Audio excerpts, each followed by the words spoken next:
يسعد كل أوقاتكم متابعين قناتي قناة وصفات نسرين الوادي. رمضان كريم عليكم وكل عام وانتم بألف خير. اليوم راح نعمل وصفة لطبق رئيسي للشهر الفضيل. راح نعمل الفريكة مع الدجاج المحمر. الطبق حرفيا بشهي. يلا لنبلش بالمقادير والطريقة سوا. حنبلش بتتبيلة الدجاج. راح نحتاج لعصير ليمونة. البهارات يلي استخدمتها هي ملح، فلفل أسمر، بابريكا، كركم، كاري، بهار مشكل، كزبرة وبهار ماجي. وراح أستخدم 2 سن توم مهروس. وراح أضيف معلقتين من الزبادي وربع كوب من زيت الزيتون. وضفت معاهم شوي من بودرة الثوم. وضفت كمان معلقتين من صلصة البندورة، سامحوني نسيت أصورها. وبعد هيك قلبت المقادير كتير منيح لحتى نبلش نحطهم على الدجاج. أنا استخدمت هون دجاجتين، طبعا دجاج نظفته منيح، وراح أبلش أوزع التتبيلة عليهم.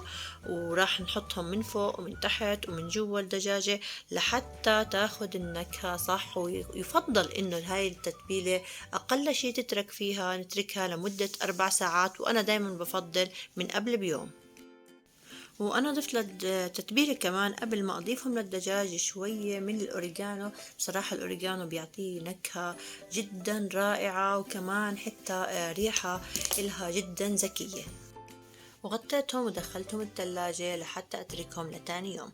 هلا الفريكة أنا بستخدم أول شي فريكة جنين، هي أحسن نوع الفريكة. أنا بس بغسلها ما بنقعها نهائيا، بس مجرد غسيل تنظيف. وبعد هيك راح أحط البهارات عليها. البهارات يلي استخدمتهم هم ملح، فلفل أسمر، كاري، كركم، بهار ماجي، بهار مشكل، وهي المطحون. راح أقلبهم مع الفريكة. بقدر راح اني اقلب بصلة على الغاز لحتى تدبل معانا بدون ما يتغير لونها. بعد هيك ضفت الفريكة وقلبتها مع البصلة. ممكن للي بيحب يضيف ماجي يضيف ماجي. ضفت بعد هيك مرق الدجاج معانا. مقدار المرق يعني مرتفع عن الفريكة بإشي بسيط.